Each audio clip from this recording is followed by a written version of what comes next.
Si la vente de produits digitaux t'attire, mais que tu ne sais pas si c'est vraiment fait pour toi, aujourd'hui, je te dévoile avec transparence et objectivité l'envers du décor de ce business. Dans cette vidéo, je vous dévoile les avantages et inconvénients que vous devez absolument connaître avant de vous lancer dans la vente de produits digitaux sur Etsy. Même si la vente de produits digitaux a énormément d'avantages, il y a également des inconvénients que vous devez prendre en compte pour savoir si c'est un business qui peut vous correspondre. Et oui, aucun business n'est magique et tous ont leur lot de côtés positifs et négatifs. Même si on parle souvent uniquement du côté positif du business de produits digitaux. Si vous êtes nouveau sur la chaîne, je me présente rapidement, je m'appelle Bastien, j'ai travaillé pendant plus de 4 ans dans le e-commerce, j'étais traffic manager et je suis également vendeur sur Etsy depuis 2021. Mon objectif sur cette chaîne YouTube, c'est d'aider tous les entrepreneurs à se créer des revenus passifs en ligne grâce à la vente de produits digitaux pour gagner en liberté et avoir le temps de faire des choses qui vous passionnent vraiment dans la vie. Donc, si vous voulez faire décoller votre boutique Etsy, vous êtes vraiment au bon endroit sur cette chaîne YouTube. Et je vous invite vivement à vous abonner et activer la cloche pour ne louper aucune de mes nouvelles vidéos. Donc, on va commencer par les avantages de vendre des produits digitaux en ligne. Le premier, c'est qu'il y a un faible coût de démarrage. Il n'y a pratiquement aucun investissement de départ. Vous pouvez directement créer votre produit par exemple à l'aide de Canva qui est un outil avec un abonnement gratuit. On peut faire déjà pas mal de choses. Donc vous avez juste besoin de votre force de travail. Mais au niveau financier, vous pouvez commencer avec pratiquement 0 € de départ. Ensuite, il n'y a pas de logistique ni de stock à gérer. Donc pas besoin de gérer les envois, les retours, les litiges clients. Et ça, franchement, c'est je trouve un des meilleurs aspects. Puisque une fois que votre client a acheté votre produit, il a juste à le télécharger directement sur son ordinateur ou sur son smartphone et vous n'avez rien à faire d'autre. Ensuite, les marges sont élevées puisque vous n'avez pas à proprement parler de coûts de fabrication, de coûts de matières premières, de matériaux, etc. Puisque vous créez votre produit grâce à un logiciel sur votre ordinateur. Alors bien évidemment, il peut avoir des coûts d'abonnement comme Canva, Photoshop, etc. Mais globalement, la marge pour les produits digitaux est beaucoup plus élevée que pour des produits physiques. Ensuite, vous pouvez distribuer vos produits mondialement sans avoir le souci de l'expédition, de savoir à quel tarif vous allez mettre vos frais de livraison. Et ça, c'est vraiment un gros plus. Vous pouvez créer votre produit et le vendre dans le monde entier. Alors bien évidemment, il va falloir mettre en place différentes traductions si c'est des produits où il y a du texte dessus. Mais globalement, vous pouvez vendre vos produits à l'international sans vous soucier des frais de livraison. Ensuite, c'est un business qui va pouvoir vous créer des revenus passifs. Vous allez pouvoir automatiser ce business-là. En fait, vous allez devoir créer le produit une fois et vous allez pouvoir le vendre des milliers de fois sur par exemple des plateformes comme Etsy ou sur votre propre site internet. Alors, il faut savoir que sur Etsy, une fois que vous êtes bien référencé, vous faites des ventes tous les jours. Donc c'est pour ça que je parle de la partie automatisée. Etsy vous ramène vos clients sur votre boutique. Vous avez juste à créer un bon produit et à travailler votre référencement. Une fois que votre produit est visible sur un mot-clé avec un fort volume de recherche, vous pouvez des ventes tout simplement de manière quotidienne sans avoir besoin de faire plus de travail. Vous pouvez faire littéralement de l'argent pendant que vous dormez. Ensuite, il y a bien évidemment une liberté géographique puisque comme c'est des produits digitaux, vous n'avez pas besoin d'être présent à un endroit précis pour envoyer vos colis. Vous pouvez créer vos produits de n'importe quel pays dans le monde et le vendre de n'importe quel pays dans le monde. Ensuite, comme je l'ai déjà dit précédemment, Etsy vous ramène votre trafic sur votre boutique. Si vous maîtrisez correctement Etsy, si vous travaillez correctement votre référencement, etc. Grâce à Etsy, vous n'avez même pas besoin d'utiliser les réseaux sociaux, de communiquer dessus. Alors bien sûr, c'est un plus puisque plus vous ramenez du trafic, plus vous pouvez faire de ventes, mais le simple trafic d'Etsy peut suffire à vous créer des revenus confortables et de manière passive. Puisque aujourd'hui, Etsy est mondialement connu, surtout dans les pays anglophones aux États-Unis et il compte un nombre de clients qui ne cesse de croître d'année en année. Ensuite, vous pouvez vous adapter à l'évolution rapide du marché, c'est-à-dire que vos produits digitaux, vous pouvez les modifier sur votre ordinateur. Si vous voyez qu'il y a une tendance qui commence à émerger, vous pouvez rapidement faire les modifications et remodeler votre produit à la demande du marché, alors que si c'est un produit physique, il faut revoir tout le design, etc. Et tu peux très bien commencer ce business-là en parallèle de ton job de salarié puisque on voit que Tu n'as pas besoin d'envoyer tes colis, etc. Donc ça ne va pas te prendre non plus un temps monstre. Alors bien évidemment, tes produits, il va falloir les créer un jour ou l'autre.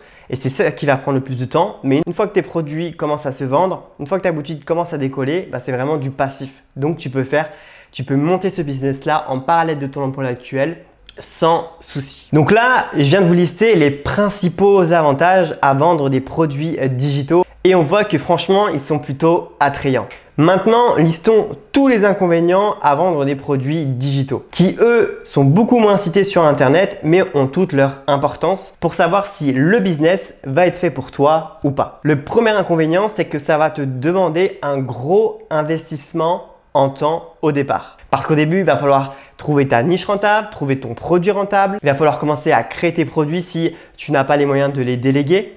Donc, il va falloir commencer à créer tes produits. Ça va être assez fastidieux de créer des produits digitaux, surtout si c'est des e-books ou des choses avec plusieurs pages. Au début, le business n'est pas du tout passif puisque tu vas travailler énormément pour très peu de résultats. Ça, il faut que tu le saches. Et en plus, tu as un risque de travailler pour rien parce que tu peux très bien passer des heures à fabriquer ton produit digital pour qu'il ne se vende au final jamais. Alors pour éviter ça, il y a bien évidemment des stratégies et c'est tout ce que j'enseigne dans mon programme d'accompagnement The Etsy Mastery Programme. Dans les premiers modules, je t'apprends à trouver ta niche rentable qui te correspond à toi et rien qu'à toi. Je t'apprends à trouver ton produit rentable, à créer ton offre pour être sûr que les fondations de ton business soient solides et que tu te lances sur quelque chose qui va fonctionner. Ensuite, l'inconvénient des produits digitaux, souvent, c'est qu'ils sont peu chers. C'est-à-dire que des fois, tu vas peut-être devoir créer un e-book de 30-40 pages et le vendre seulement à 5 € alors que ça t'a pris des heures et des heures à le créer. Et oui, comme les produits, tu dois le créer une fois et tu peux le vendre des milliers de fois, forcément, les prix sont un peu tirés vers le bas de la part de la concurrence. Alors bien évidemment, il y a des stratégies pour augmenter le panier moyen, le prix moyen de ces produits digitaux. Donc il va y avoir tout ce qui est créer des packs, créer des bundles pour faire augmenter les prix. Tout ça, pareil, ce sont des stratégies que j'enseigne dans mon programme d'accompagnement The Etsy Mastery Programme. Toutes les informations sont dans la description de la vidéo, donc n'hésite pas. Ensuite, le troisième inconvénient, si tu vends des produits digitaux sur Etsy, c'est que tu vas énormément dépendre de l'algorithme d'Etsy. Tu vas énormément dépendre de la plateforme Etsy. Si du jour au lendemain, l'algorithme Etsy décide de rendre ta boutique moins visible, et en fait, tu es un peu piégé, tu es prisonnier de la plateforme et ça peut être un gros risque de mettre tous ses œufs dans le même panier. C'est pour ça que moi, je conseille à mes élèves que quand vous voyez que ça commence à fonctionner, que vous faites des ventes tous les jours, que vous avez fait vos premiers 2-3 000 € de chiffre d'affaires, de commencer à créer votre liste email parce qu'en soi, si vous ne créez pas votre liste email, en fait, les clients qui achètent chez vous, ce n'est pas vraiment vos clients, mais c'est plus les clients d'Etsy. Et tout ce que ne veut pas Etsy, c'est que ses clients à eux aillent acheter ailleurs. Et c'est bien normal puisque Etsy se rémunère sur vos ventes. Ensuite, le quatrième inconvénient de vendre des produits digitaux, c'est que les barrières à l'entrée sont très faibles. Donc ça veut dire que comme tout le monde entre guillemets peut le faire, c'est qu'il y a quand même une forte concurrence. Attention, une forte concurrence, c'est pas forcément un mauvais signe. Ça veut dire que s'il y a une forte concurrence sur le produit que vous voulez vendre, ça veut dire qu'il y a une forte demande. Donc, il y a du chiffre d'affaires à faire forcément. Mais du coup, ce qu'il faut faire en fait, c'est se lancer sur un produit pour lequel il y a une forte barrière à l'entrée pour les autres, mais une faible barrière à l'entrée pour vous. Par exemple, si vous êtes un designer pro, que vous savez très bien utiliser Photoshop, etc. et que vous décidez de vous lancer dans les cartes d'invitation pour mariage, et bien là, vous allez avoir un fort avantage par rapport aux personnes qui ne maîtrisent pas forcément Photoshop ou qui maîtrisent des outils un peu plus basiques comme Canva. Vous allez pouvoir créer des cartes qui sortent du lot par rapport aux autres parce que vous allez avoir une compétence particulière. Donc en fait, lancez-vous dans quelque chose où vous avez déjà une petite différence. Ou alors, même si vous partez de zéro, sachez juste que vous allez mettre un peu plus de temps à décoller que les autres. Et c'est normal.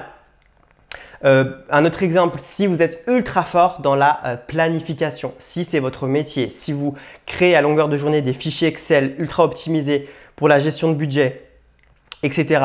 Eh bien, vous, si vous lancez sur Etsy et que vous lancez des trackers de dépenses, par exemple, eh bien, vos fichiers Excel vont être ultra optimisés, ultra performants par rapport à d'autres personnes qui savent à peine utiliser Excel et qui veulent se lancer dessus juste parce qu'il y a de l'argent à se faire.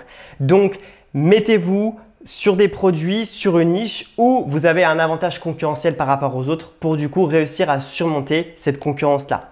Si vous êtes vraiment intéressé par la vente de produits digitaux mais que vous n'y connaissez rien, vous n'êtes pas très à l'aise avec l'informatique, etc., sachez que tout s'apprend. Vous pouvez vous former sur Canva, vous pouvez devenir un expert sur Canva et créer des produits qui sont bien mieux que les autres. Mais sachez que ça va juste prendre un peu plus de temps par rapport à quelqu'un qui a déjà de l'expérience dessus. Et c'est OK et il ne faut pas avoir peur d'apprendre, c'est tout. Ensuite, le cinquième inconvénient, ça va être attention à la copie. La propriété intellectuelle sur les produits digitaux, ça reste une zone grise pour l'instant dans la loi. Si on vous copie vos designs, ça va être compliqué de faire appel, etc. Vous pouvez envoyer des messages à Etsy, mais en fait, la loi est floue, c'est pas très clair. Donc, il y a un risque aussi qu'on copie vos produits. Moi, ça m'est jamais encore arrivé. Mais voilà, ça c'est un risque à prendre en compte et aujourd'hui, il n'y a pas vraiment de recours, j'ai l'impression. Dites-moi en commentaire si je me trompe. Mais voilà, ça c'est un des gros risques que je vois à vendre des produits digitaux qu'il faut avoir en tête. Voilà, maintenant tu as toutes les cartes en main pour prendre ta décision et savoir si ce business te correspond ou pas. D'ailleurs, dites-moi en commentaire si vous pensez que j'ai oublié d'évoquer des avantages ou des inconvénients qui vous semblent importants à souligner. Si tu penses que ce business-là est fait pour toi, mais que tu as un peu peur de te lancer, tu sais pas trop par où commencer, etc. Alors, je t'invite vivement à t'inscrire à la liste d'attente de mon programme d'accompagnement, The Etsy Mastery Programme. Sache que c'est uniquement sur sélection et les places sont limitées et j'ouvre que 3 à 4 fois par an parce que je veux que des personnes ultra motivées dans le programme. Toutes les infos sont dans la description de la vidéo, donc je te laisse aller te renseigner. La vidéo touche à sa fin, j'espère vraiment qu'elle t'aura plu, qu'elle t'aura éclairé sur ce business-là en toute transparence en voyant les points positifs mais également les points négatifs.